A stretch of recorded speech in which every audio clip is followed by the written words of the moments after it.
Здравствуйте, уважаемые телезрители! Сегодня мы будем обсуждать важную тему, тему коррупции. Тему, которая, с одной стороны, уже набила оскомину и неоднократно в этой студии обсуждалась, но в свете последних событий, в свете события и возбуждения уголовного дела в отношении руководства республиканской больницы, мы решили опять вернуться к этой теме.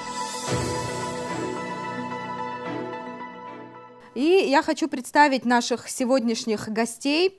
Давид Чичевич Пиле, общественный деятель, депутат парламента первого созыва. Руслан Тыркпа, заместитель генерального прокурора. Алиса Матуа, заместитель директора по научной работе НИИПИД. Олег Нестерович Домения представляет Центр социально-экономических исследований, директор центра. Итак, прежде чем мы начнем эту дискуссию в этой студии, я бы хотела сказать о том, что мы, предполагали именно такой формат студии, но в прямом эфире хотели бы об этом поговорить и пригласить, конечно же, всех участников и этого дела врачей, и потом это дело продолжилось в парламенте, обсуждение это. Мы, конечно, хотели видеть здесь и представителей законодательного органа, но по причинам, которые они нам озвучили, разным причинам, они отказались от участия в этой дискуссии. Я считаю, что эта информация тоже должна быть донесена до наших зрителей. В том числе от участия в этой дискуссии отказался и человек, который защищает интересы врачей, Константин Чагава. С нашей стороны была попытка, мы хотели, чтобы здесь, в студии, были все стороны, чтобы был объективный и серьезный разговор по теме. Но спасибо, Алиса, что вы пришли к нам в студию, в том числе, я благодарю всех, конечно, участников, но Алиса, потому что вы одна сегодня представляете медицинское сообщество. Итак, по поводу происходящего последние дни в нашей стране, эта тема, она, я думаю, что заинтересовала, взбудоражила, можно сказать, общество. Как Давид Чичевич, я бы с вас хотела начать. Что вы думаете по поводу того, что у нас эти дни происходят и в парламенте, и в республиканской больнице? Все, что происходило в республиканской больнице, мне не все известно, а в общих чертах я, слышал. А что касается так называемого открытого слушания в парламенте, я, конечно, смотрел. Я смотрел, и если бы на какое-то время я закрыл бы глаза, я бы представил, что я нахожусь в какой-то другой стране, что это далеко не наша Абхазия, потому что разговор парламентарий меня просто шокировало.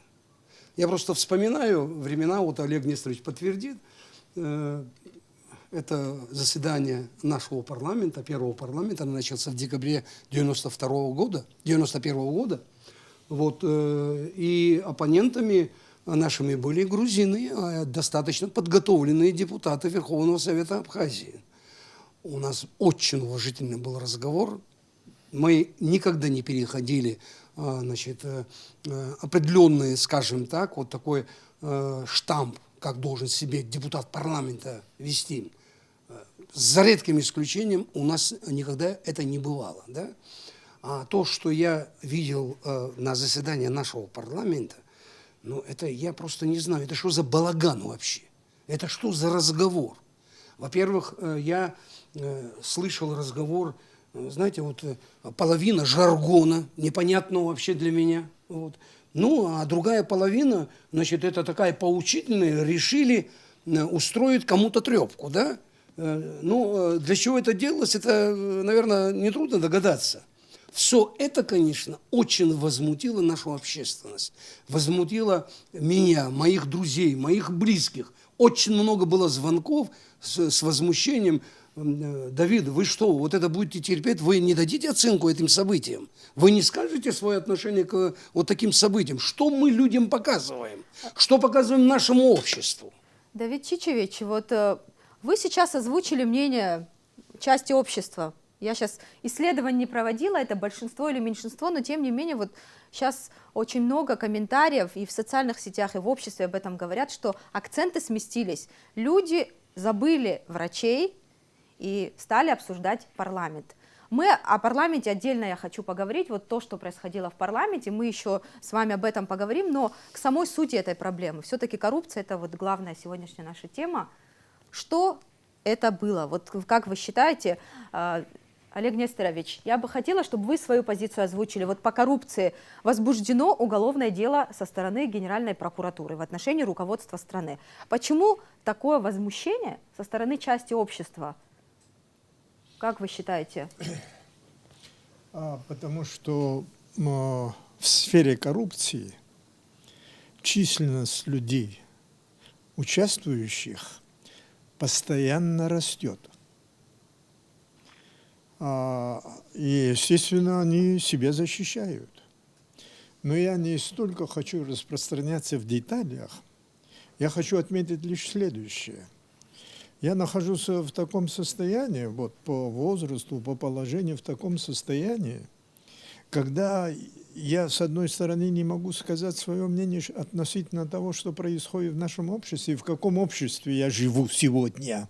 Почему же Это мы мое как раз... общество и мое общество. То есть я член этого общества. В этой стране родился и в этой стране живу.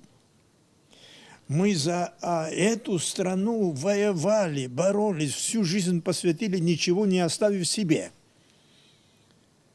Но если то, что мы сегодня имеем, это государство, то я не несу никакой ответственности, а несет ответственность уже другое поколение, которые вот в парламенте присутствовали там.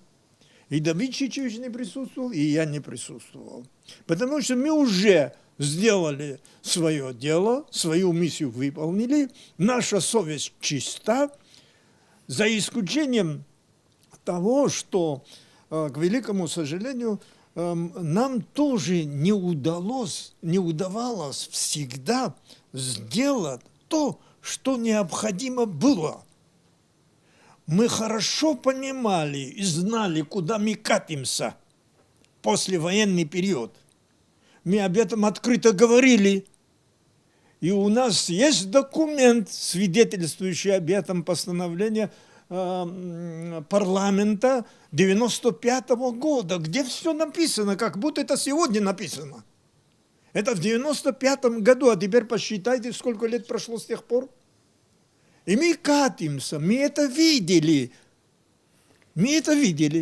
что мы к этому идем. Теперь наше государство, которое не может защитить ни Абхазию, ни своих граждан, ни народ, такое государство вообще никому не нужно. Но дело в том, что сегодня геополитическая ситуация такая, что мы и в Грузию не можем вернуться, и Россия не заберет. Олег Несторович, ну, депутаты как раз-таки говорят о том, что вот та группа депутатов, которая собралась в парламенте, в рамках комитета, они говорят, что защищают интересы врачей, которые были ущемлены. Понятно. И одну ремарку я бы хотела, чтобы наши зрители... Понятно, зрители... они так говорят, но в реальности, в действительности это имеет место, что они защищают врачей. Так врачей там были забыты, а там разборки шли уже. Понимаете, нам не первый раз мы слышим о том, что когда жалобы идут о том, что парламент и предыдущие тоже были не ахты, верно? Значит, мол, нет людей, кого избрать депутатом парламента. А в 91-м году кто избирал? Народ. Избрали они парламент тогда достойные, сумевшие защитить страну, республику и народ. Смогли тогда избрать депутатов? Почему сегодня мы не можем избрать? Олег Несторович, значит, я согласна с вами. Есть причина. Значит, выборы, голоса покупаются, голоса продаются, и вот к чему мы пришли. Я согласна с тем, что вы вот больше про парламент хотите поговорить, мы об этом обязательно поговорим, но до этого все-таки дело врачей. Да, это резонансное дело, и общество взбудоражило. Почему? И справедливо, может быть, где-то у некоторых возникает вопрос, почему начали с врачей. Вот и нам тоже интересно услышать. Или вообще, насколько правомерен может быть этот вопрос? Насколько он правомерен, я как представитель прокуратуры и того органа непосредственно, в чем производстве находится это дело, допустимо, я скажу, что не идет вразрез с тайной следствия. Вот. Безусловно, это надо сказать, потому что... Да, чтобы зрители да, понимали, они спрашивают, да. почему вот начали с Да, врачей, они там с крупных чиновников, ведь дела контрольной палаты лежат до сих пор. Ну, вот тогда давайте чуть-чуть в предысторию этого вопроса надо все-таки окунуться, чтобы картина была для наших граждан и общественности ясна. Вот дело, как оно уже получило врачей, так называемое, это оно такое же дело, как и все другие дела. Первоисточником этого дела, как оно зародилось, это не такое, идет от некоторых, значит, бытует мнение, что какая-то целенаправленная, чуть ли не охота за именно в этой сфере медицины у прокуратуры и какое-то предвзятое отношение. На самом деле нет. Этот материал изначально родился даже не в стенах прокуратуры, а тоже, хоть это и не результат работы аудиторов контрольной палаты, но это результат работы другого контролирующего органа в лице контрольно-ревизионного управления Минфина нашей республики. Вот. Мы с разных, как источник получения информации, мы в том числе время от времени получаем и оттуда информацию. И в данном случае как раз-таки результат их работы, их контролеров стал основанием и первым сигналом для того, чтобы это дело появилось. И это появилось не вчера и не позавчера, на протяжении определенного времени. И оно не сразу, чтобы вы тоже имели понимание, у нас прокурорская, именно я, как заместитель, мне вменяется участок работы, связанный с надзором за предварительным следствием, дознанием и оперативно-розыскной деятельностью. Вот. Есть мои коллеги, есть первый заместитель, который курирует другое направление, в частности, и он надзирает, значит, управление за исполнением законодательства Республики Абхазия. И вот это как бы своего рода, если говорить по-другому, это фильтр того, пока дело не приобретает криминальный характер. Вот. Так вот, после того, как из контрольно-ревизионного управления был получен соответствующий материал, в котором были отражены серьезные нарушения в деятельности нашего главного медицинского учреждения, вот, этот материал прошел еще и определенную проверку в управлении, мы его называем по-другому, общего надзора, вот, который возглавляет первый заместитель генерального прокурора. Вот. Там тоже были соответствующие процедуры, и там тоже проводилось в том числе, и есть такие, значит, меры, как опрос граждан, заинтересованных лиц, всех участников, кто имеет соприкасательство к этому вопросу. В том числе вызывались, и в первую очередь даже, вызывались те, значит, лица, которые на сегодняшний день стали у нас в статусе подозреваемых по делу. Но тогда вопрос так не стоял. И на стадии общенадзорной проверки нашим сегодня уже подозреваемым Гургуля, Воба и Скуя, в частности, было понятно, о чем идет речь, что речь идет о том, что государство ввиду их действий неправомерных, государством понесло потери, вот, нанесен ущерб в особо крупном размере. Помимо материальной оценки, здесь еще есть и другая составляющая. Это то, что мы должны следить. И в первую очередь, наверное, в медицинской сфере за авторитетом наших государственных органов. Вот. И в этом смысле я считаю, что это тоже не содействует того, чтобы медицинские работники, а в целом и в общей, это наши действительно люди, которые глубоко уважаемые и заслуженные, они не должны нести, вот, знаете, незаслуженное какое-то имя какого-то недобросовестного сотрудника из-за вот таких вот отдельных недопустимых проявлений, которые граничат с криминальными обстоятельствами. И вот опять возвращаясь туда, я хочу сказать, на стадии этот материал прошел и общенадзорную проверку. В результате, как это положено, то есть лица все были, это сейчас сделали из этого, как будто это был прицел, ну, это, наверное, кому-то надо. Я Вот не как знаю, раз, кому да, это вот надо, но хотелось бы об этом. прокуратуре и органу предварительного следствия в целом это точно не надо. То есть все лица были осведомлены.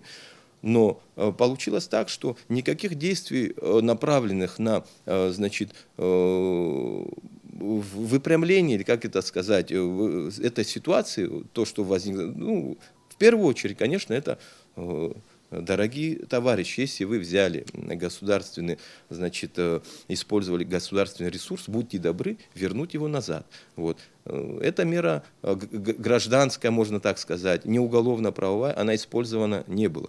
Поэтому в соответствующее управление, там есть свои специалисты, прокуроры в управлении общего надзора, они в свою очередь компетентно составили свою часть работы, выполнили, и как итоговое решение было, значит,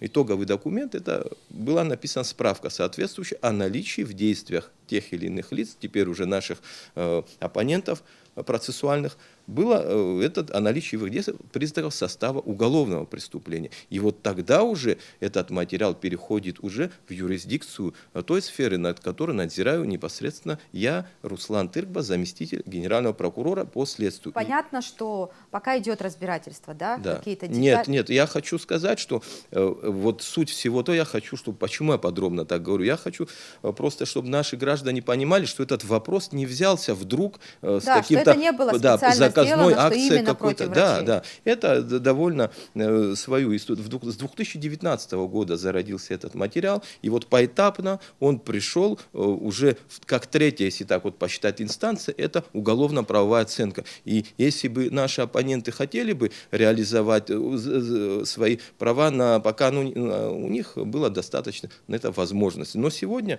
мы провели результат вот этого всего комплекса проверочных мероприятий, он стал основанием для возбуждения уголовного дела по факту превышения должностных полномочий и растраты государственного имущества со стороны конкретных определенных высших должностных лиц нашей республиканской больницы. Позиция ваша понятна, вы объяснили, но вот у наших зрителей вот сейчас может возникнуть вопрос. Вы сказали, что в 2019 году все это началось, разбирательство. Да. Но есть уголовные дела, да, какие-то материалы, может, еще не возбуждено уголовное дело, есть какие-то сведения, которые могли бы стать основанием для возбуждения уголовного дела, которые были собраны ранее 2019 года. Вот поэтому вот этот момент мне хотелось бы, чтобы вы нам четко прокомментировали, чтобы мы действительно были объективны вот в этом вопросе, который мы сегодня в студии поднимаем. Ну, знаете, здесь тоже я понимаю, у нас не впервые мы слышим такую критику, и как правило, даже от тех лиц, кому она, от наших оппонентов. Когда мы, например, приходим в ту или иную организацию и получаем, а почему вы с нас начали, а вы не видите, какой произвол, а вы не видите в тех сферах. 20 миллионов. Да, в энергетике там у нас безобразие, там у нас безобразие. Ну, знаете, я хочу на этот вопрос, чтобы граждане тоже с пониманием относились. И я за всех не могу говорить, потому что прокурорская сфера и прокурорский надзор, он многогранный. И за всех это неправильно было бы говорить, но от ответственности тоже уходить не буду. Я вам буду говорить только о тех материалах, которые поступили в Следственное управление Генеральной прокуратуры и находятся в зоне именно моей компетенции и юрисдикции. Так вот, если говорить, например, аналогию проводить подобного рода материалов, а почему, например, в другом месте не возбуждено, а здесь так вы, то, ну, например, если сказать за отчетный период 2020 года, вот мы проводили коллегию, там тоже озвучивали цифры, да, у нас материалы поступали, и по ним идет, по некоторым из них идет процессуальная проверка, продолжается, и будут итоговые решения. По другим, знаете, есть много вопросов, когда говорят, вон 38 материалов, и это не означает 38 материалов и 38 уголовных дел. Нет, не так. Даже совсем и с большим уважением к нашим контролирующим органам, в том числе и в первую очередь контрольной палате, но чуть-чуть надо правду говорить. И не за то, что кто-то говорит искаженно. Просто проблема в том, что они плохо собрали материал. Есть, или знаете, да, вот есть такое в понимании аудитора контрольной палаты и в понимании следователя подразделения того или иного следственного подразделения разные, знаете, разная, как сказать, оценка. Уголовно-правовая, она отличается от той гражданской, которую дают аудиторы. И аудиторам я не рекомендовал бы вот сразу говорить о том, что вот мы 38, из этого обязательно должно родиться уголовное дело, потому что что когда мы начинаем, это все не за то, что мы не хотим возвращать. Качество материала вы имеете. Качество, оно должно быть я соответственно. поняла вас. И есть наглядные примеры, хочу сказать, и по другим. Например, работа, хоть она сегодня тоже там много критики и со стороны общества, и, между прочим, с прокуратуры тоже. Например, могу привести в пример, значит, коррупционное дело госкомпании «Абхазтоп», которая на сегодняшний день у нас в производстве находится, и оно, хотя большой вопрос, кто сидит, очень несправедливый вопрос. Там идет речь о хищении десятка миллионов рублей государственных бюджетных средств, но это вопрос глобальный, и прокуратура в одном лице не может на него ответить, почему не сидит сегодня господин Авицба, которому предъявлено обвинение в столь тяжком преступлении. Но это не говорит о том, что мы коррупционными делами мы нацелились на врачей. И только вот на примере этого дела тоже могу сказать, что такие дела есть и хотел бы сказать, не надо обобщать. Вот это очень плохая практика. Когда мы приходим к врачам, не надо нам проводить аналогии какие-то. Вы ответьте за себя, я имею в виду это, а с другими мы тоже будем разбираться. И здесь не надо такие вопросы задавать. Если мы хотим, чтобы, значит, борьба с коррупцией все-таки сдвинулась с мертвой точки, тогда не надо обобщать. Давайте каждый пусть отвечает за свои действия. Я бы предложил. Спасибо за ваше мнение. Алиса, я бы вот к вам хотела перейти. Когда вот это все дело начало развиваться, вот это разбирательство, обсуждение, многие начали защищать медиков. Были и те, кто защищал, были и те, кто ругал, но вот вы вообще читаете то, что пишут о медиках?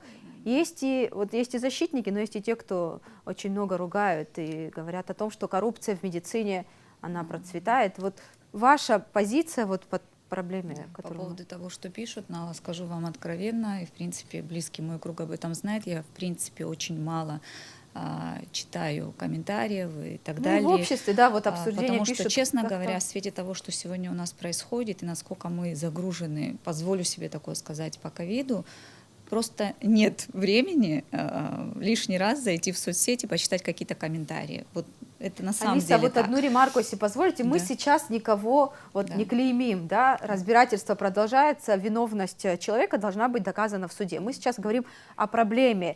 И медики тоже, вот мне не нравится, когда обобщают, вот вы правильно говорите, и в этом вопросе тоже всех под одну гребенку, вот неправильно. Есть и плохие журналисты, есть и плохие врачи. Вот мы сейчас говорим о нарушениях, о тех, кто нарушает. Да. Безусловно, как и в любом другом обществе, у нас есть такая здоровая коллегиальность, которой мы обязаны придерживаться. Но возвращаясь вот к основному вопросу, который сегодня обсуждается, то есть если будет доказано, что наши коллеги действительно, это будет принято судом, совершили ту ошибку, о которой идет речь, то мы все с этим согласимся, если это будет доказано. Другое дело, что у меня у самой, как там у профильного специалиста, есть далеко не один вопрос. В последнее время пришлось углубиться в суть непосредственно этого дела. И действительно, простите, конечно, но есть при всем уважении вопросы, в которых чувствуется, как минимум, какое-то непрофессиональное отношение и некомпетентность. Алиса, вот тут, чтобы зрители наши понимали, нам конкретика. Элементарно. Вот я приведу один пример. В тот день, когда происходили эти события в республиканской больнице, и, пришли досматривать, или как там правильно вашим языком говорится, кабинет главного врача и замглавврача. Параллельно с этим была опечатана лаборатория. Лаборатория, которая является государственной, с штатными сотрудниками. И последние 9 месяцев по 2 приказам Минздрава работает непосредственно на ковид-позитивных пациентов. Значит, я в этот период находилась в самоизоляции. Мне набирают коллеги и говорят, вот такая ситуация. Я даже подумать не могла, что такое все-таки произойдет. Значит, не буду сейчас рассказывать всего остального. Потом выяснилось, что это все-таки недоразумение. Пломбу сняли, и только на следующий день сотрудники лаборатории, государственной лаборатории, смогли войти в лабораторию около 50% это реанимационные пациенты с разных учреждений нашей страны, потому что не все исследования можно делать непосредственно в той же Гудаутской больнице или в инфекционной больнице, в Гагре, в Ачимчире, в Ткварчеле. То есть этот биоматериал ежедневно от 9 до 10 часов утра доставляется в эту головную ковидную лабораторию страны. Они помешали работе, И хотите то, вы что сказать. представители структур правоохранительных не знали о том, что эта лаборатория не частная, не занимающаяся какими-то платными услугами, меня как минимум возмутило. Более того, пока мы не озвучили это непосредственно высшему руководству нашей страны, этот вопрос не был решен. Возможно, может, я обольщаюсь, но я думаю, что если бы я не была в самоизоляции, имела возможность с вашими коллегами в тот день поговорить, склоняюсь показать им приказы, на основании которых эта лаборатория работает, и то, что это гослаборатория. Я так думаю, что мы бы поняли друг друга, и они ее не опечатали. Возможно. Вот я, Но, с другой стороны, произошло им собрать недоразумение. материал нужно. Да. Как они это могли бы сделать, если не Я осмотреть? бы хотел бы, если Да. вы Ну, дадите у возможность меня еще коротко. Сейчас о давайте чем я хочу договорит. сказать, да. Договорит. То есть вот, например, этот прецедент, на мой взгляд, он вот, действительно был недопустим. Но такое произошло. Все мы имеем право на ошибку. На мой взгляд, это была ошибка. Позволю себе свою точку зрения высказать, потому что когда речь идет о тяжелых пациентах, о пациентах реанимационного отделения, сутки оставлять лабораторию без работы и биоматериал без исследования, на мой взгляд, недопустимо. Но в то же время я рада, что в течение суток этот вопрос был решен, мы нашли понимание и в целом смогли с минимальным ущербом для пациента на следующий день осуществить исследование и биоматериала предыдущего дня и следующего. Но тем не менее, еще раз обращу ваше внимание на то, что, конечно, такого произойти не должно было. Другой момент, на который я хочу обратить внимание, Алиса, вы подписывали это письмо? Вот что интересно. Учитывая, что я была на самоизоляции, я не смогла физически подписать. К самому письму у меня тоже были вопросы, и мои коллеги близкие об этом знают. Я бы его подала немножко в другом ключе. Но в целом ни один из здравомыслящих медиков, извините, что я так выражаюсь, может быть, порой приходится эмоционально тоже, то, как это было сделано в тот день, это было агрессивно, согласитесь. Для нас это все-таки агрессивно. Вы делаете свою работу, мы не вправе вам мешать, но нам бы хотелось, что это вообще наше головное учреждение. Это учреждение, в котором таких событий, в принципе, я надеюсь, больше происходить и не будет. Даже если кто-то из наших коллег допустил серьезную ошибку, но это не значит, что это нужно делать при пациентах так вероломно. Вот это моя точка зрения, я ее высказывала и буду высказывать. Вот, на мой взгляд, это было неправильно, все-таки. А с другой стороны, есть иногда жесткие методы, которые законом дозволены, да, и у правоохранительных органов есть законное право эти методы применять при необходимости. Другое дело, когда это необходимо или нет, это все-таки не наша компетенция. Но как вы считаете, закон... Уважаемая Алиса, кто-нибудь пострадал, кому-то руку поломали, там еще что-то, кто-то пострадал? Знаете, я не хочу углубляться, то есть никаких таких действий, из-за которых бы кто-то пострадал так, что лишился жизни, такого не было. Но в целом это была... Я опять-таки говорю, я в этот день была на самоизоляции еще, то есть я еще в ПЦР была не отрицательно, поэтому находилась дома, но из того, что мне рассказали коллеги, мало приятного. И я, конечно, не хотела бы, чтобы такое еще раз имело место быть, при всем уважении. Каждый преследует свою цель и должен выполнять. Мы не должны мешать исполнению вашей работы, но все-таки это больница, и это должно быть учтено. И сегодня, когда мои коллеги, вот не хочу этим спекулировать, извините, но и вот такое происходит, конечно, это нас подавляет. И лишние мысли, о которых бы не хотелось бы говорить сейчас, такого не должно быть, вот все-таки. Более того, еще, то есть можно говорить о многом.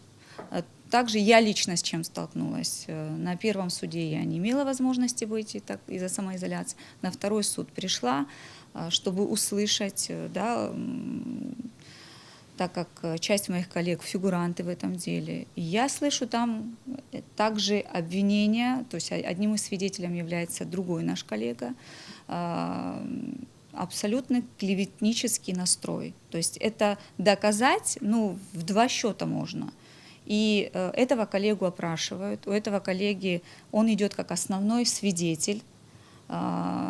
И если, например, даже я там фигурирую, почему вы не посчитали нужным опросить меня, услышать мою точку зрения, почему я должна об этом узнавать, приходя в суд и слышать фамилию свою и своих коллег? Ну, как-то для меня это представляется совсем неправильным. Разве тут не ущемлены мои права и права моих коллег?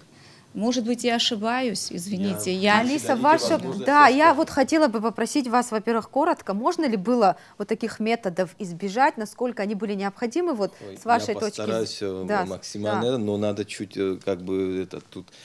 Смотрите как. В этой ситуации, во-первых, вся уголовно-правовое законодательство, безусловно, оно строится на принципах демократических и в том числе уважения чести и достоинства граждан. И, конечно, медицинские наши работники, это в первую очередь наши граждане, и никто этого не отменял. Вот. Но есть еще и та необходимость, именно следственная и оперативная, которая возникла в данный конкретный момент, я коротко говоря, скажу, чем была обусловлена вот, необходимость привлечения и в каком количестве они были там представлены, потому что это тоже очень важно в этой ситуации. Значит, когда господину Вовба следователь предложил явиться для проведения обыска в его служебном кабинете, вот, он на это отреагировал не так, как это, то есть он негативно, так скажем, не буду в подробности говорить. Один раз позвонил, два раза позвонил. Третий раз он уже не стал поднимать трубку, то есть срывать те намеченные следственные мероприятия оперативные, которые безусловно, характерны для подобных ситуаций. Вот. И смотрите, было внутри, там разное подают в средствах массовой информации, да, что 2-3 кордона выставлено было каких-то там. Абсолютно не так. Если говорить правду, возникла, у нас была, сейчас я не могу это оглашать, но конкретно оперативная информация о том, что значит, этому следственному действию, то есть производству обыску в служебных кабинетах воспрепятствуют. Вот. И эта информация в связи, чтобы это пресечь, чтобы мы не были лишены возможности значит, обнаружения перспективных для дела в перспективе доказательств, вот, мы приняли определенные меры. Конкретно какие внутри помещения на первоначальном этапе республиканской больницы со стороны спецподразделений были выставлены два, значит, у кабинета по 2 человека, у кабинета Гургуля, главного врача, и его заместителя Воба. С той лишь целью, чтобы пресечь возможность туда проникновения и значит, уничтожения тех улик, которые в перспективе должны стать доказательством по делу. Это называется необходимость следственная, оперативная. И это называется как раз-таки. Там были мнения такие, что без санкций суда и так далее. Так вот, я хочу, чтобы наши граждане понимали, что есть случаи, не терпящие отлагательства. И как раз это тот самый случай, когда и результат этого обыска, он показал, что действия наши были оправданы. И, кстати говоря, потом само производство этого обыска, его законность была в законном порядке, была, значит, удостоверена судом. То есть суд вынес соответствующее решение о законности его производства. Это понятно. Вот ко второму вопросу, который Алиса все-таки задавала, спрашивала... Насчет лаборатории?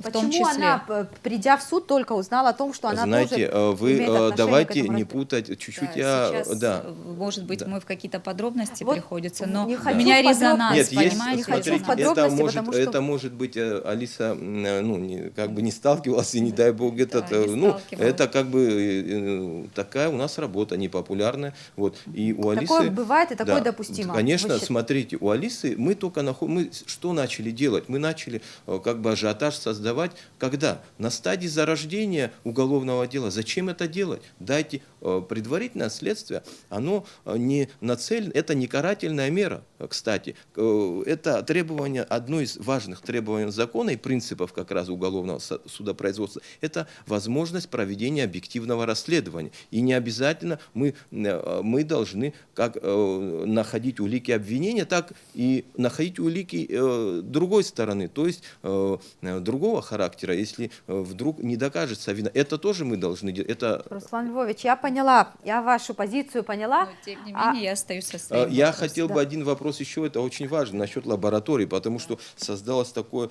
мнение, что мы блокировали работу лабораторий. Это не так. На самом деле Алиса может, ввиду того, что не была на месте и не владеет, и неправильно, наверное, ориентировали. Вот. А на самом деле было следующим образом. Значит, обыски параллельно проходили в лаборатории, в кабинете Гургуля, в кабинете ВОБа. ВОБа нам учинили там вот впоследствии, значит, препятствия. Но касаемо лаборатории, следователь разъяснил тем на тот момент присутствующим врачам-лаборантам цель его прихода туда, что он делал, как делал. Дал по итогу, он, прежде чем опечатать, это было тоже очень важно знать, в 5 часов вечера. На тот момент, когда забор анализов, важно было обеспечить их сохранность. И мы за этим чутко следили. И мы дали возможность... Тут апеллировать, прошу прощения, мне тоже есть что да, сказать. ну я скажу... Да, мы сейчас да. вот, я мы- прошу прощения, мы сейчас не в суде находимся, да, мы слишком вот Да, в детали углубились этого в Да, дела. в тонкости можно Да, быть, тонкости. это на самом деле. будет заниматься этим суд. Да, Наша но- задача вот общественную вот эту проблему обсудить больше. Да. Коррупцию мы обсуждаем. Да, да, Почему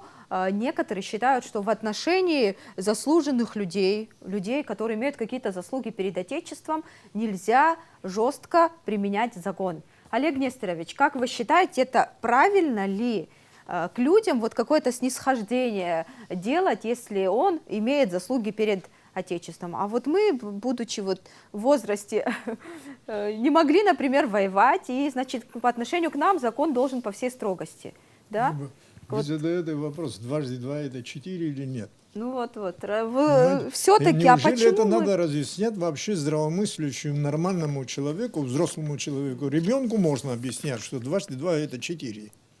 Коррупция, значит, это хорошо или плохо? Как можно вообще ставить такой вопрос? Даже можно не сказать Значит- на деле коррупция, а в других делах тоже. Мы же наблюдали случаи, когда люди, которые имеют заслуги, совершили серьезные преступления. Естественно, И есть. противостояние, да, есть в том числе, такие. Но люди, кто-нибудь которые- из них выявлен, кто-нибудь из них наказан? Нет.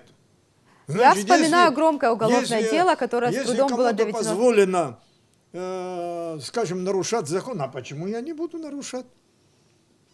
Закон есть закон. Он для всех одинаков.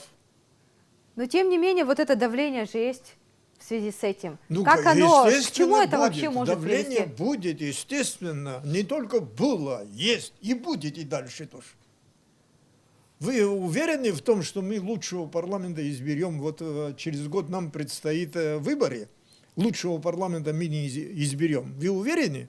Я, например, не уверен. А почему, собственно говоря, вот юристы есть и прокуратура, есть суд, есть другие юридические ведомства. Почему нам не заняться вообще и не продумать, чтобы мы могли нормальные выборы провести, как провели в 91 году? Нормальные вы имеете в виду что? Состав. Не только выборы, состав парламента, вообще выборная система в стране и формирование правительства. Все они должны, это не просто пришел, проголосовал, за того, за которого мы с тобой проголосовали, он, естественно, формирует там свой кабинет.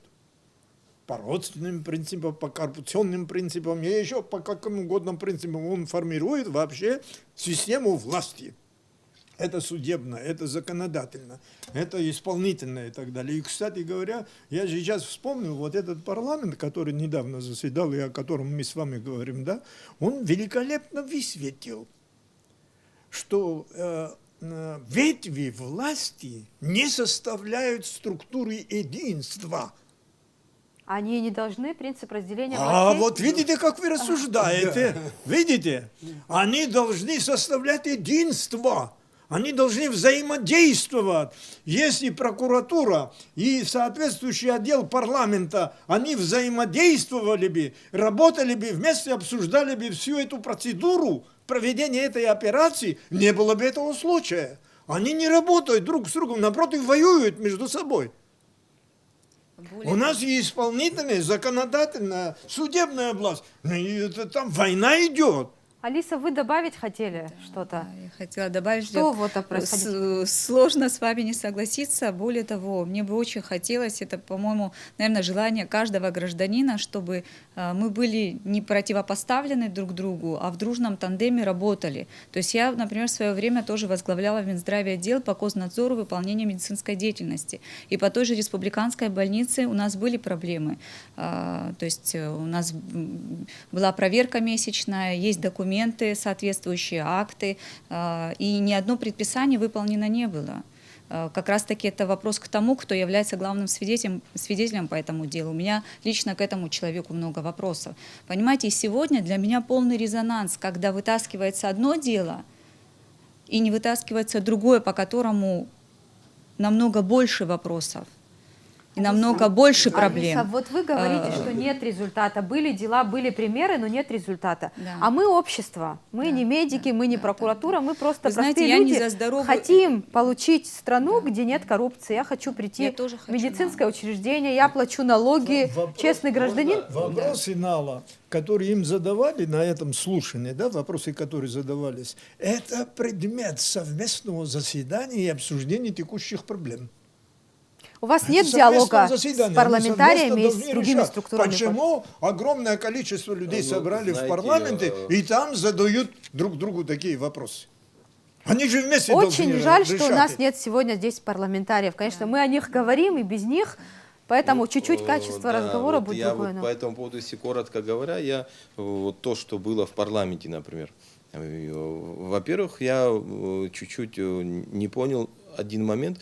Повестка вроде формировалась, связанная с вот проведением следственных действий, за вот, адекватностью, так скажем, соразмерностью их проведения. Так, у нас, по крайней мере, то приглашение, которое нам прислали, оно именно вот содержит причину на явки. Это именно это, обсуждение этого вопроса. Но когда мы туда пришли, во-первых, я был крайне удивлен, это все-таки было заседание как комитета профильного, да, и, во-первых, я был удивлен, что столько ваших коллег там было, средств массовой информации. Но обычно, заседание было открытым, да. в общем-то. На мой взгляд, это как бы это какая-то с элементами какой-то, как говорится, подачи и, ну, потому что, смотрите, а как иначе понимать, если мы приходим разговаривать за то, что произошло в республиканской больнице, а начинаем совершенно с другого, когда нам начинают наши коллеги задавать вопросы по поводу, значит,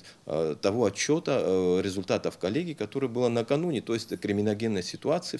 Нет, нас врасплох, если кто-то хотел застать, ну, это ошибочное мнение, мы всегда готовы ответить за результаты нашей работы, но повестка формировалась не в части этого. Работа Ну, велась, вы да. хотите сказать, что до этого заседания, вы вот, Олег Несторович, он как раз отвечает на ваш вопрос, что они готовились к заседанию, но все вот вылилось Нет, мы в то, что- готовились разговаривать по больнице, а получилось там...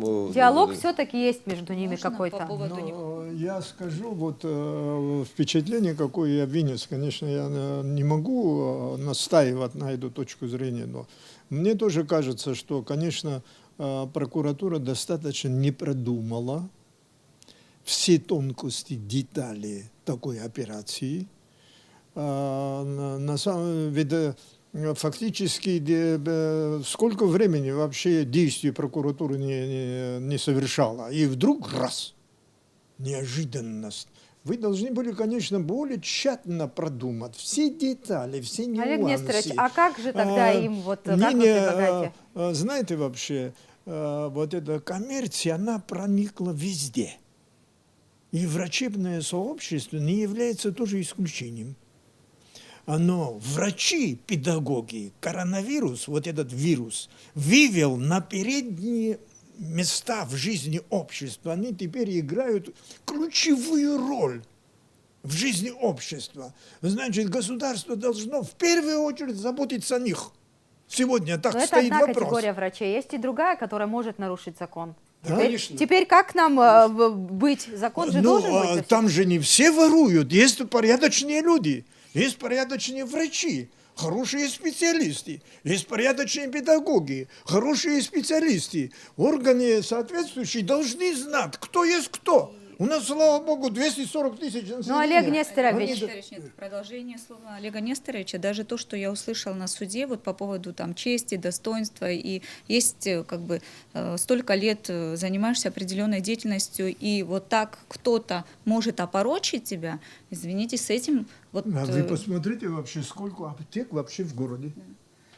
Алиса, Все-таки низкий очень поклон врачам, хотелось бы, которые чтобы трудятся сейчас на очень передовой. щепетильно и Ну, скрупулезно это- относились к таким. То есть эти дела... Это же тоже не случайно. Да, мы акценты смещаем. Уважаемая Мы Нала, можно я тоже несколько слов вставлю? все-таки о Значит, коррупции речь, а не о мы, тех честных мы врачах. говорим сегодня о системе здравоохранения в Абхазии как состоявшейся и передовой значит, отрасли. Но это далеко не так. Наша система здравоохранения очень сильно хромает. И внутри самой системы сегодня произошел определенный раскол между врачами, которые верой и правдой служат интересам общества, и между теми прохиндеями, которые устроились в системе здравоохранения, чтобы делать деньги. Прокуратура решила это пресечь. И мы стали на дыбы. Что говорим? Уважаемый человек, он герой Абхазии. Я не знаю, о ком речь идет, но он герой Абхазии, да?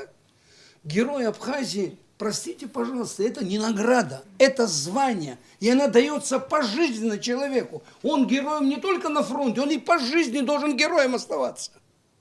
Не нарушать закон. Не имеет он этого права. Я не герой, могу нарушить, с меня меньше спроса. А он герой, он не имеет права нарушать. Ведь я многих героев знаю, скромных, абсолютно в обществе незаметных. Они это не кичатся. А тут герои, как это их тронули, как это спецназ, там 4 или 5 человек появилось значит, в республиканской больнице. Простите, пожалуйста, идет заседание Совета Федерации Российской Федерации. Заходит спецназ, и на глазах у председательствующего Матвиенко на Арашукова одевают наручники и выводят его. Что-нибудь случилось? Ничего не случилось. Что Совет Федерации тут же собрался на специальное заседание, куда прокуроров и спецназ пригласили? Ничего подобного. Какая разница, где надо останавливать преступника? На рабочем месте, на улице или в другом месте? Я понимаю, да, конечно, потому что к здравоохранению у нас очень щепетильное отношение давным-давно. И они из-под нашей опеки общества ушли. И они находятся совершенно в другом мире. Я еще раз хочу подчеркнуть, не обо всех я так говорю. Подавляющее большинство наших врачей – это замечательные люди. Они выполняют свой долг как надо. Но разве не факт, что среди врачей у нас объявились наркоманы? Что, вы хотите, Алиса, сказать, что их нет в наших больницах? Как и во Они, всем- конечно, есть. как и во всем Это другом наркоманы. обществе. Теперь скажите, пожалуйста, наркоман, скажем, хирург или там терапевт, я не знаю, кто он есть, медикаменты, это аптеки, все это между собой связано, дорогой Руслан. Давид Чичевич, Мы только к чему это можем выйти так оговорку, потихонечку? чтоб наш К чему мы потеряем систему здравоохранения? Больной человек идет в больницу, он не знает, в какое окно, сколько надо заплатить. Не знает. Вот этот вопрос очень интересен. А почему я не интересен. должен знать, Это вопрос сколько наша я должен больная тема. заплатить лору, сколько я Конечно. должен терапевту заплатить? Почему там не висит? Вот можно, Давид? Почему Министерство здравоохранения от этого вопроса постоянно уходит? Почему правительство делает вид, что наше здравоохранение, видите ли, оно бесплатное? Давным-давно оно не бесплатное. И более того, на этом деле люди наживают немаленькие деньги. Так что тут сейчас, знаете, вот как в парламенте пытались, значит, там такие вот все ягнята, и мы тут ворвались как ужасные волки, клацая зубами. Далеко не так, мои дорогие. Так, не так там ситуация. Там ситуация иная. Я не знаю, какую судебную перспективу это дело имеет. Я не могу ничего сказать. Но что дело есть, и это дело может еще раз повториться, и их задача пресекать такие дела, никому не позволительно из бюджета, из кассы больницы деньги тащит. Никому не позволительно наносить ущерб системе здравоохранения. То ли это республиканская больница, районная, городская, это не имеет никакого значения. В обществе сложилась такая обстановка, при котором все возмущаются, сидя на диване, все возмущаются, это всем не нравится. Но там, где надо сказать обществу свое жесткое слово, там полное молчание. Я вам скажу, когда я шел сюда на студию, да, вот хотел на эту тему говорить, знаете, сколько звонков у меня было? Мне говорили, Давид, смотри, там лишнее не говори, Боже упаси. Простите, я хочу жить в свободной стране, я за эту страну воевал. Я не воевал, чтобы грабить эту страну, а наоборот, своими руками, своими мозолями я хочу этой стране благо делать. Не тащить к себе домой, а благо для страны, для людей делать. Рабочие места создавать. И самые лучшие рабочие, чистые, аккуратные, хорошие. И хорошую продукцию хочу выпускать. Давид Чичевич, согласна вот в том, что простите, я говорил эмоционально, бороться... но вы знаете, мы сейчас так разговор ведем, там с извинением, вот прокуратура должна извиниться, там где-то что-то. Ничего не должна прокуратура извиняться. Жестко должна прокуратура пресекать малейшие случаи хищения государственных средств. Иначе мы разорвем на клочья наше государство. Посмотрите, в каком положении наша страна находится. Куда мы катимся вообще? А как с этим явлением в медицине, да, спорить с тем, что есть теневой сектор Круговая порука в этих больницах. Ну вот разовые уголовные дела. Круговая. И та женщина, которая становилась возле кабинета, там, не знаю, главврача или заместителя, только через мой труп вы туда пройдете. Это что за заявление? Что это такое вообще? А как продолжить эту борьбу вот, с коррупцией в медицине? Законными путями. Что еще? Законными путями. Когда говорят о том, что у нас нет закона коррупции. А что у нас уголовное законодательство отменено? У нас где-нибудь в уголовном законодательстве написано, что воровать государственные средства можно. Где-нибудь написано это? Но 1-2 уголовных дела это решит эту проблему? Как вы знаете, с чего-то надо начинать? Вот уважаемая с чего-то надо начинать? Вот прокуратуре передам слово, Алиса, обязательно продолжим. Нала, я хотел бы сказать, вот не потому, что Давид Чичевич как бы столько сказал в адрес прокуратуры, что у нас столько полномочий, мы должны, а на самом деле пришло время, когда надо начинать, и не за то, что мы умаляем достоинство прошлых времен. Вот сейчас есть, знаете, если мы, например, вот сейчас вот не продвинемся вперед, это все будет иметь, опять же, ту же перспективу, что имело вчера. Вот то, что мы всегда сталкиваемся, если говорить о сфере медицины, да, всегда нам говорят тот или иной главный врач или там министр, а вот, знаете, нету, мы неоднократно писали, мы неоднократно обращались в кабинет министров для утверждения перечня там того или иного там платных, вот все изжило это себя, медицина. Никто не говорит нет, да, сегодня время, когда действительно надо платить и за качественную медицинскую помощь, за ее оказание, безусловно, но это все должно быть понятно, знаете, сегодня такое ложное мнение создается, что вот мы в том, ну, тот или иной чиновник всегда, он с удовольствием говорит, вот мы обращались в тот период, вот письма показывают, и действительно, вот чтобы изменить эту, слушайте, давайте правду скажем, что вот этот, то, если говорить, например, о постановлений Кабмина там, об утверждении какого-то перечня платных услуг. Да никому это не надо. Потому что если мы утвердим этот перечень, и это действительно надо один раз делать, чтобы действительно, чтобы я, как простой гражданин, приходя в больницу, я знал, сколько, я не жался вот так за карман, хватит мне, или сколько мало дам, или много дам, или хватит мне полукачественно или качественно окажут помощь. Не так. Надо довести вести, знаете, в такой мутной ситуации хорошо и благополучно зарабатывают нерадивые коллеги из медицинской сферы. Я не говорю,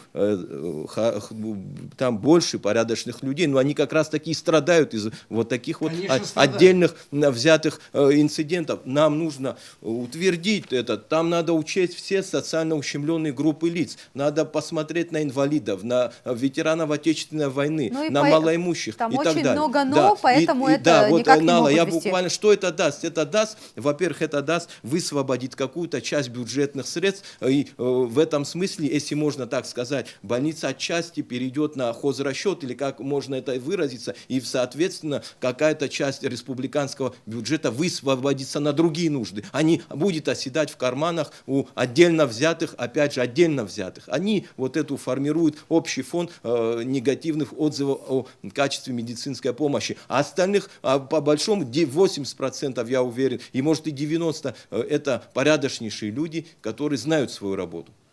Алиса, Я хотел бы да-да-да. вернуться к вашему вопросу. Какому именно? Вот сейчас Какой? коллега бы напомнил. Вопрос, почему так происходит? Вот когда прокуратура явилась в республиканскую больницу, Давид говорит, надо было жестко пресекать, любого остановить, любого задержать, и героя как угодно, значит, назовите. Давид Чичевич правильно говорил, но дело в следующем. Я, как простой гражданин, как и вы, и другие, и так далее, когда из прокуратуры приходят проверять, скажем, в республиканскую или в другое любое ведомство, я им не верю. Что они на самом деле во имя закона туда пришли. Вопрос недоверия к правоохранительным органам, кстати, это Не тоже только правоохранительным органам. Я вам не верю, а вы мне не верите. Общество теперь состоит из людей, не верящих друг в друга. К сожалению, это факт. Но, а еще один момент, все-таки, когда это касается тебя лично или твоих родственников, Естественно. вот у нас есть, у вас есть естественно. медики, Вот потому родственники, я не верю. вы будете выступать Да, против? Вы ко мне приходите для чего-то, для кого-то, для себя, но не для меня. Вот как получилось. Олег вообще. Нестерович, если ваш родственник, медик, вот в такой ситуации окажется, из-за Ну, и жесткость с какими вы... родственниками, с какими родственниками я не разговариваю, не общаюсь, и не разговаривают со мной. Алиса, вот... Я совершенно по-другому воспитан. Мы в другом обществе выросли. У нас мало времени Это уже проблема остается, не мне одного хочется... дня. Вот то, что нет утвержденного перечня, это огромная проблема. Все, что сегодня происходит, и все те проблемы медучреждений, которые имеют место быть в этом вопросе, они здесь не медики виноваты, простите, а виновато государство, виноваты те высшие структуры, которые до сих пор не утвердили обсчитанный этот перечень. Вы Это- имеете в виду платные и бесплатные Медик услуги? виноват, Конечно. министр виноват. Ну, с министр- Министр, В он России- член правительства, А в между чем прочим. обычный медик, простите, виноват? А? Я, Чичевич, так вам скажу, я лично уже 15 лет, да, в работе. Я работаю либо бесплатно, либо через кассу. Правильно Никто ко делаете. мне не может подойти, я могу каждому в глаза посмотреть и сказать что-то другого. Ни разу в моей жизни карманной медицины не было, поэтому я здесь сейчас стою. Потому что вы порядочный Именно. человек. Но я сегодня человек не семейный, за моей спиной нет детей, которых нужно кормить. У меня семья, которая может меня, скажем так, обеспечить. А те медики, у которых дети, которые не могут жить на 10 тысяч, почему мы создаем им такой прецедент? Почему мы их заставляем идти в эту коррупционную схему? Скажите, пожалуйста, хватит уже. Это тоже Алиса, В у вас этом есть- аналитический ум. Скажите, пожалуйста, в сфере здравоохранения какое количество денег вращается? Примерно вы можете цифру назвать? Не маленькая. Не миллиард, правильно, а гораздо больше. Вот где наши деньги, Олег Несторович. И еще такой момент, возвращаясь это некое дело врачей, которое, да, и те коллеги, которые сегодня, так скажем, задействованы и по чью поводу это дело рассматривается. Это все лабораторные вопросы в основном, да, с которых началось. И я в этом направлении профильный специалист.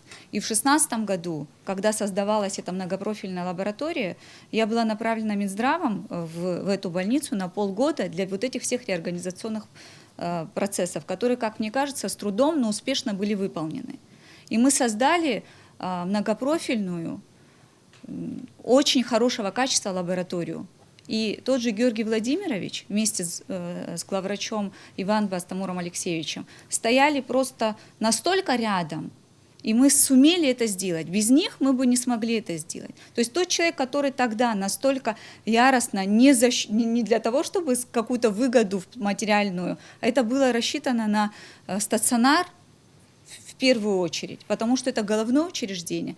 Сегодня его обвиняют немного в других процессах, скажем так, но участие коллег действительно есть заслуги в ряде. Это не значит, что если они сделали вот это что-то одно хорошее, они могут сделать другое плохое. Но это плохое нужно доказать. И в плане доказательной базы, вот в этом деле, опять-таки, позволю себе сказать, как у профильного специалиста у меня много вопросов. В плане даже амортизации оборудования, как вы его просчитали? Вы включили туда оборудование, которое не было задействовано в исследованиях вообще. Ну, об этом мы, наверное, будем... Опять мы существует предварительное Да. следствие, мы обязательно с вами повстречаемся. Если речь идет Да. на нашем языке, это называется допрос свидетеля, мы обязательно подробно с вами обо Я всем удивлена, поговорим. что до Но сих пор не была хотел бы один момент вот уточнить тоже. Да, и касаемо- мы уже да, будем вот извините, завершать. если я вот хотел бы, чтобы понимание у наших граждан было тоже относительно действительно лаборатория, речь идет об этом, это, безусловно, оплот вообще всего в медицинском учреждении. На сегодняшний день, вот что наши граждане не понимают, если я не буду на языке юридических этих наших тонкостей нашей работы говорить, я больше как обыватель, вот скажу, наверное, вот. Когда мы приходим в медицинское учреждение, да, сейчас мы ведем речь о республиканской больнице, мы не понимаем, гражданин не понимает, когда есть лаборатория, так называемый блок номер 1 называется, еще есть лаборатория блок номер 2, и мы понять не можем, для граждан непонятно. Слушайте, если вы не можете там определиться, кто есть квалифицированный специалист, если ваши руководители не способны разобраться в кадровых вопросах, Это проблема больницы была, я с вами. мы, то есть я сейчас не как прокурор разговариваю, а как гражданин нашей республики, который хочет получить качественную помощь, и для которого, чтобы все понять, я хочу прийти, если это государственное учреждение, если то оборудование, которое мне трудно назвать, вот наши граждане, знаете, что не понимают, есть вот ИП Скуя, мы уже в деле врачей, он тоже уже какой-то получил, Фигурирует. да, фигурирует, да, вот давайте не как юристы, говорят, как просто люди. ИП СКО – это предприниматель. Как он что там он оказался? предпринял? Вот у меня вопрос. Вот, что он предпринял? Вот вы, Давид Чичевич, довольно успешный предприниматель, насколько мы знаем. Социальный да, предприниматель, Да. я Вот подчеркиваю. чтобы, то есть в любом деле, в медицинском в частности, чтобы получить предприниматель нацелен на извлечение коммерческой выгоды. Это, как говорится, если ты что-то должен сделать, ты должен рубль вложить, чтобы 2 получить. Например, ИП Скуя пришел в больницу, территорию он взял государственную, то есть рабочую площадку, где он работает. Оборудование он использует государственное. Реагенты, как оказалось, он тоже использует государственный. И даже человеческий ресурс врачей-лаборантов, которые получают фиксированную заработную плату бюджетника, тоже используют государственную. У меня не как у юриста, у следователя вопрос. Разве это наших граждан не возмущает? А что тогда он сделал? Это незаконно. Это есть коррупция. Это есть строительство коррупционных схем в системе здравоохранения. Что тут непонятно? И трудно это назвать тогда предпринимательской деятельностью. Вот тогда нашим гражданам и непонятно, что происходит. А правоохранительные органы, да, вот ходят и... Вот, Последнее, все-таки у нас мало времени, Алиса, остается. да. По поводу парламента, да, все, что там потом происходило в связи с делом врачей. Люди всерьез стали говорить о том, что надо статус депутата менять. Вот коротко, в завершении нашей передачи об этом тоже хотелось бы поговорить. Статус депутата, что надо иметь возможность отзывать депутата. Насколько вы считаете, вот почему этот вопрос сейчас так возникает, и должны ли мы, избиратели, иметь право все-таки отозвать депутата, который не оправдал наши ожидания? Уважаемая Нала, мы очень много взяли из Европы. Даже глава парламента называется в Абхазии спикер. Вас это не удивляет? Что такое спикер вообще? Говорящий. А что, Ахантоев, председатель, что он не подходит? Да? Итого, сама система избрания наших депутатов, что он не связан императивным мандатом со своими избирателями. То есть он заплатил деньги, его избрали депутатом, все, он попрощался со своими избирателями. Они уже к нему могут не подходить, он вообще ими не интересуется. У него другие дела. Вот так во многих направлениях, в том числе, к сожалению, в здравоохранении, мы, конечно, совершили очень серьезные перегибы. Мы не учли опыт Советского Союза. Многие страны сегодня возвращаются к системе здравоохранения СССР, к образованию СССР, и более того, я сегодня уже слышу, что по многим направлениям системы экономики уже есть колокола. Что нам нужно сделать? Конечно, нам надо очень много реформировать. Само слово «реформировать» я вообще не люблю, откровенно говоря. Это тоже из Европы идет. Не формировать, а менять надо эту систему. Она не годится для нас. Вы за то, чтобы депутаты лишили... Конечно, более того, я буду ставить вопрос на всех уровнях.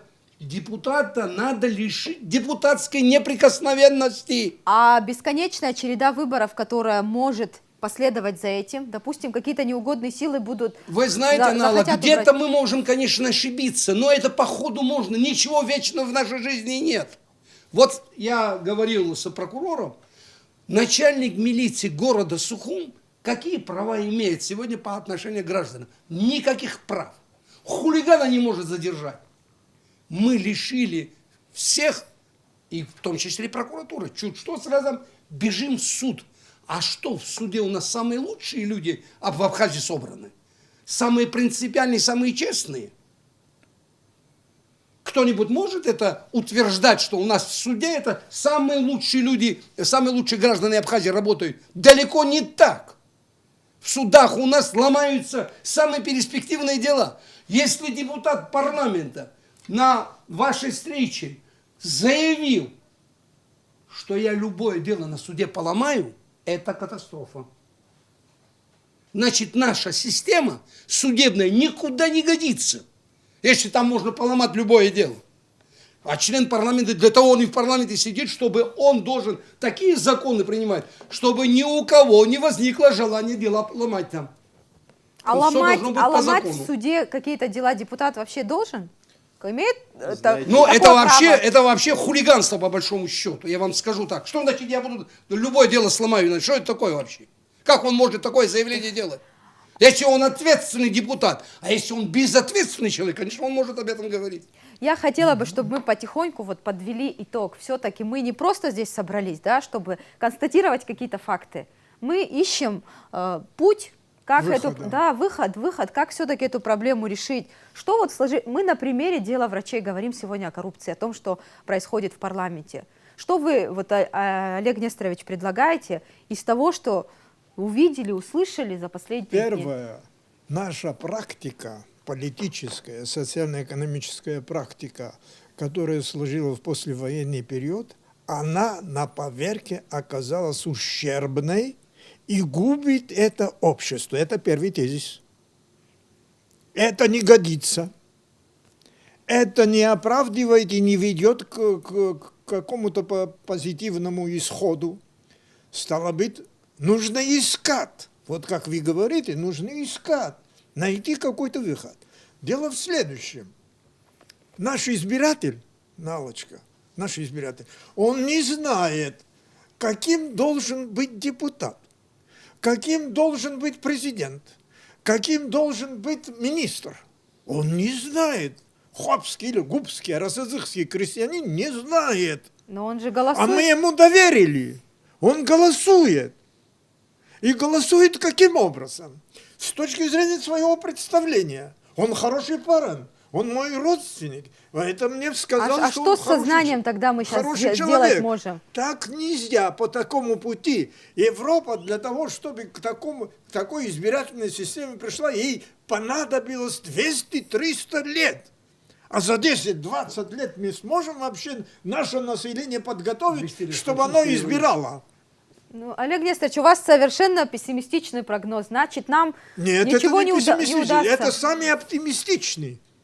Потому что по тому, по которому мы идем, на самом деле это ведет к катастрофе. Уже привела к катастрофе. Значит, коль скоро это не годится, надо искать другой. Это оптимистичный вариант. Вариант, который ведет к перспективе для нашей республики, для нашей страны. Вы представляете, значит, мне 80 с лишним лет, в какой прекрасной Абхазии, оказывается, я жил. А вы не знаете, а я знаю. А вы знаете только такую Абхазию, какое сегодня. Это отвратительная Абхазия. Я не хочу в такой стране вообще жить, но мне некуда деваться. Так что с коррупцией делать С будем? коррупцией что делать? Конечно, надо воевать. Как? Какими? Как воевать? Взять, задержать и посадить.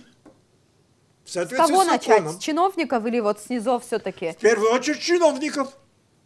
Это же они ввели. Не крестьянин ввел коррупцию, а чиновники ввели. С них и надо Олег. начинать. Да. А, Алиса, вы как думаете, вот все-таки и вы согласились с тем, что есть вот этот теневой сектор и в медицине, но что делать? Вот вы говорите, что да, Как нужна можно только- с этим не согласиться, это очевидно. И я всегда за здоровую коллегиальность. Нездоровая коллегиальность – это проблема. То есть в каждом обществе это есть. И мы не исключение. И это очевидно. И если не бороться с коррупцией, то никакого светлого будущего не будет. Другое дело, что В Китае тоже есть, верно?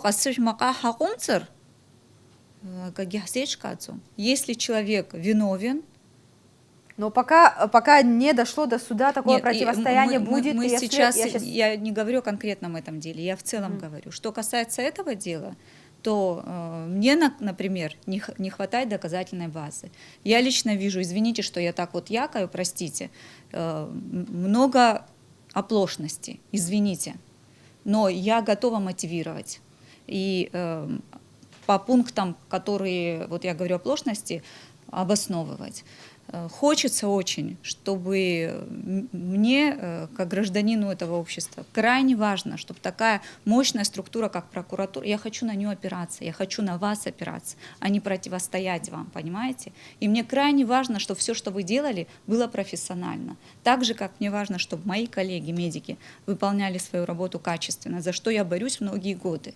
В тандеме с ними в этом направлении работаю. Поэтому здесь ставится, только так может ставиться вопрос. Но давайте будем работать, стремиться к качественной профессиональной работе, и тогда у нас все будет хорошо. Спасибо, Алиса, за ваше мнение. Я вот к Генеральной прокуратуре хочу обратиться.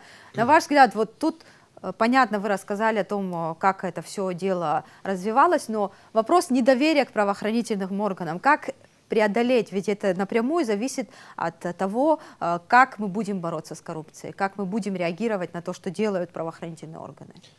Да, Нала, конечно же, в этом вопросе надо быть в первую очередь прокурором и вообще в целом всем правоохранительным органам надо быть самокритичными.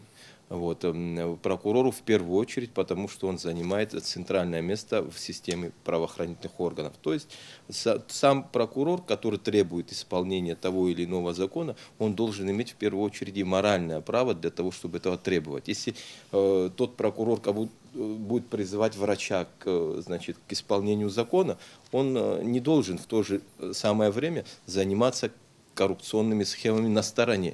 Вот. И тогда, знаете, а мы все друг друга знаем. У нас общество довольно маленькое, к сожалению, но все видно. И поэтому надо, конечно, прокуратуре, в частности, начинать с самих себя. В этом смысле я с вами согласен. И мы должны быть самокритичными. Вот. Но вообще на тему борьбы с коррупцией хотел бы сказать, конечно, мы бороться надо, и бороться надо эффективно. Вот. И в этой борьбе общество тоже, и в том числе и наши коллеги из медицинской сферы, и наши коллеги из парламента, это не нарушая условий демократии и не нарушая условия разделения властей,